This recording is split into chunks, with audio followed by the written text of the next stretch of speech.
Hey y'all, Wednesday afternoon now, and it's time for Wednesday night church. I hope that you are headed that way to a good prayer meeting, church service. Hope your church is open. Hope that you have the availability. Our church is rather small, and we haven't had too much trouble number-wise of being able to maintain something of our regular order of things. So between having people park in the parking lot and people coming out to the church service, we've been doing pretty well as far as those sort of things go. And so, you have gotten pretty, if you watch these videos very often, you've gotten pretty used to the blue chair right behind my left shoulder there, and the plaque on the wall just above, and the curtain, that's actually a throw that we put up there over the window to block the light, and the bookshelf over there. But I have been trying to do you a favor by changing my shirt every day, and so today I have a different shirt on. I've got hundreds of shirts, by the way, so I'm probably never going to run out of different shirts to wear for videos. And this one is of hydrangeas. I found out today. I didn't know what the flower was that's actually on there. I know I bought at a Goodwill store one time about 5 or 6 different tropical kind of shirts. I use them to go on vacation to tropical kind of places, if and when that ever happens. So so this is my hydrangea shirt. I wasn't aware, but a lady who works with flowers all the time told me that. They grow a little bit up here in Illinois, but you have to bring them in during the winter, but they grow like crazy in the tropical atmospheres. So anyway, well, we're continuing on with our study on the Psalms. On our Wednesday night Bible studies, I've been just going hit and miss through a variety of things. Right now, we took a very long survey of the Bible about all the things dealing with prayer. So right now, I'm kind of taking a little mini break out of that and just hitting topics here and there, and even mixing in some video series with that from time to time. But right now, we're talking about some of the Psalms. Actually, is one of our main topics, but no real agenda to it. So in this, we're on Psalm number 44, and this psalm really gets kind of speaks to the hearts and the conditions of our day. It's interesting how that happens. If you remember, Psalm 42 began a whole new series of collections of the Psalms. The first 41 Psalms mainly dealt with Psalms written by King David. Now we're in a group of Psalms that we don't know exactly who the author of the Psalm was at the time, but we do know that the Psalm was very important, and these Psalms tell the stories of our lives, and so they tell us all the different conditions that people find themselves in, and it's interesting to see how many of those parallel what we go through these days. So in Psalm 44, I see the fall of a nation. And could that be happening in our country today? I think it could well be. We don't know. Only by the mercy and grace of God has America existed for 242 years, 43 years. This is 2020. 44 years, 244 years. I don't know why that's so hard for me. My wife and I married on the bicentennial year of 1976, and so I'm almost always right, real quick with what number of year anniversary this is for our country, because it's just 200 more years than what our anniversary is, but somehow that kind of made me stumble. It's 244. So is 244 marking toward the end of America? Who knows? I don't know. God knows. But it does look like our nation certainly is slipping. And what is happening here is a nation that's falling into despair. I'm not exactly sure. I've read some things about this psalm, and no one can exactly pinpoint the time or conditions that this was written in. It wouldn't surprise me if this wasn't one of the psalms written about the time of Israel falling into captivity to Babylon. That may well be the case. It sounds a lot like it. And there are some key words that you find happening here. There's going to be, they reflect on a time where God delivered them. But then the psalmist turns to the decline of the nation. the way the nation has fallen and the dangers that they've gotten into because of that decline. And then, this is the sad part to me. I think the next part of the psalm talks about denial, even deceiving their own hearts. I think the psalmist wants to justify the people, and I think he reflects the cry of a people who do not want to admit the trouble that they've gotten themselves into. And I believe toward the latter part of this psalm, we read of denial and even deceit, and then toward the end, even a call for in desperation. Now, here's what I believe this psalm actually unfolds. I think that's what we're talking about here. And first of all, he reflects in verses 1 to 8 about the deliverance. So again, Psalm 44, if you got your Bible and you have it open, I love it when you can follow me. The notation above the psalm says, to the chief musician for the sons of Korah, Maskil. This is one of those times where I think it's real important to look at that, because it says this is for the sons of Korah. Does that name ring a bell with you? If it does, it might be because Korah was one of the ringleaders among the people who rebelled against Moses and Aaron while they were in the wilderness. There was Korah and Dathan and Abiram. And those people were also relatives to Moses and Aaron, and they challenged their leadership.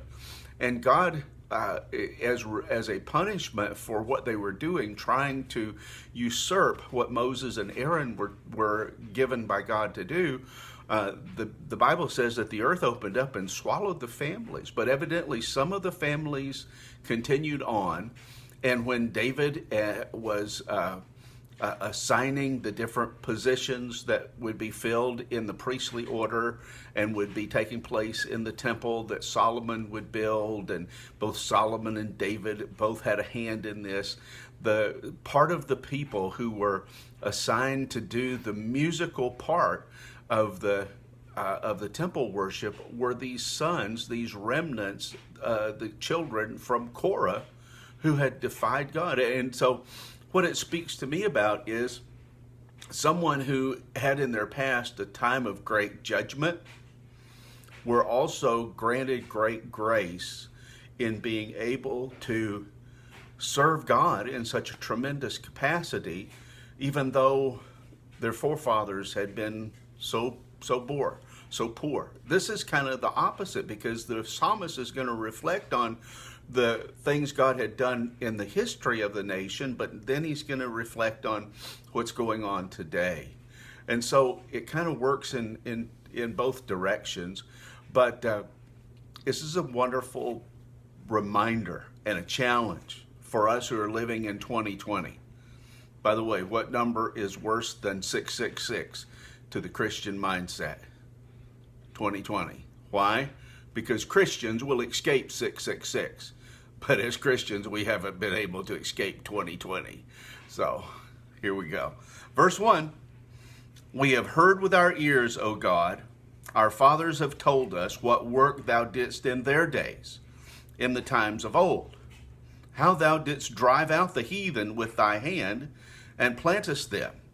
Thou didst afflict the people and cast them out. For they got not the land in possession by their own sword, neither did their own arm. I'm so sorry. Of course, he's talking about the time of Joshua and the time that they conquered Canaan. They didn't, for they got not the land in possession by their own sword, neither did their own arm save them, but thy right hand and thine arm, and the light of thy countenance, because thou hadst a favor unto them. Thou art my king, O God. Command deliverance for Jacob. Through thee will we push down our enemies. Through thy name will we tread down under those that rise up against us. For I will not trust in my bow, neither shall my sword save me. But thou hast saved us from our enemies, and hast put them to shame that hated us. In God we boast all the day long and praise thy name forever. Selah. Now he's reflecting on what had happened, and he's challenging the nation to rise up to the old way and the trust in God that they once had, and he's seeking to have the people stirred by the power of God. However, that's not the condition they're in right now. Verse 9 and all the way through verse 16 talks of a time where they were in decline, and because of that they face great danger. But thou hast cast off and put us to shame, and goest not forth with our armies. Thou makest us to turn back from the enemy, and they which hate us spoil for themselves. Thou hast given us like sheep appointed for meat, and hast scattered us among the heathen. Thou sellest thy people for naught, and dost not increase thy wealth by their price.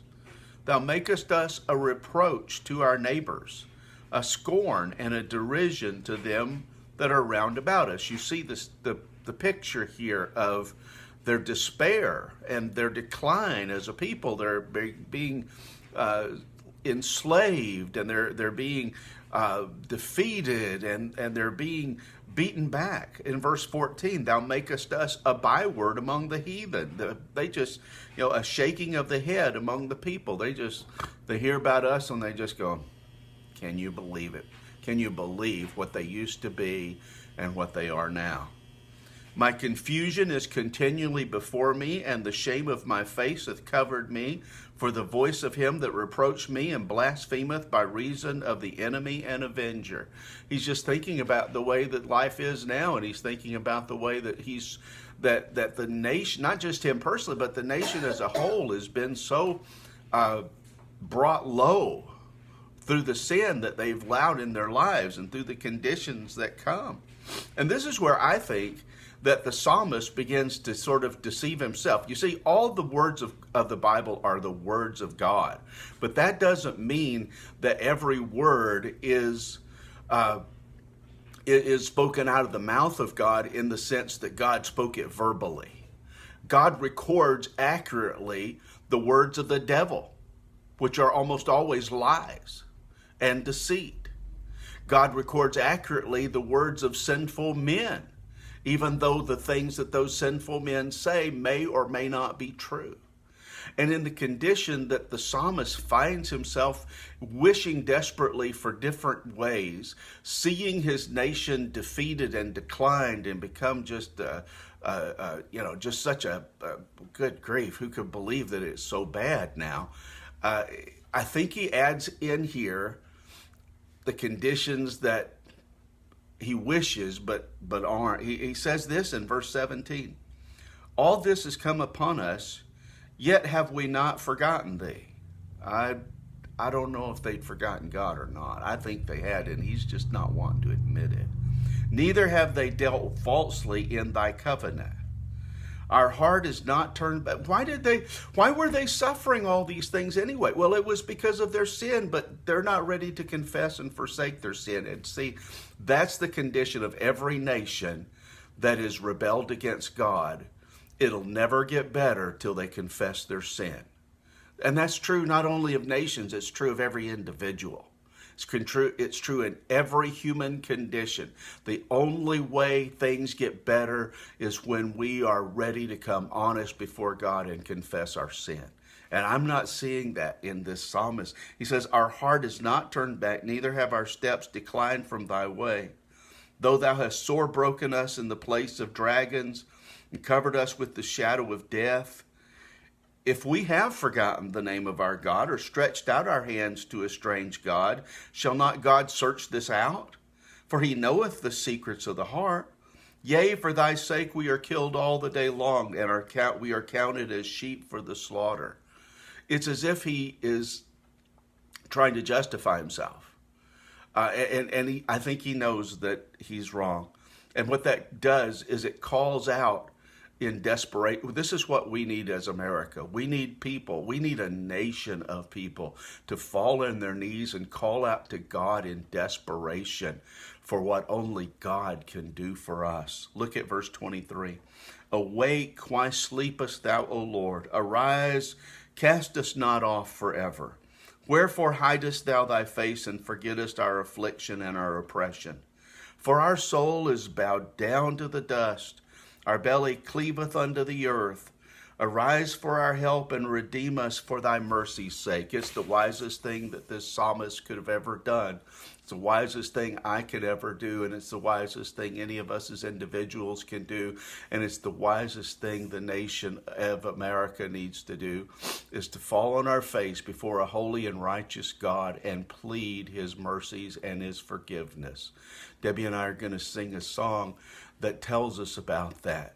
It's an invitation song, really, and that's what America needs to do, to respond to God's invitation to us. The song says, Jesus, I come. I hope you'll sing it with us if you know it, and if you have that song book, it's in Great Hymns of the Faith 242.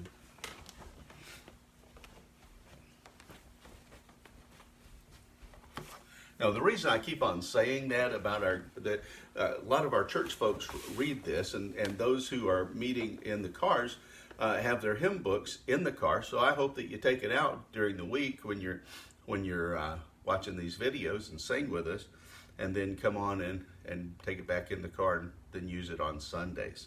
So we're going to sing 1 and 3 and 4.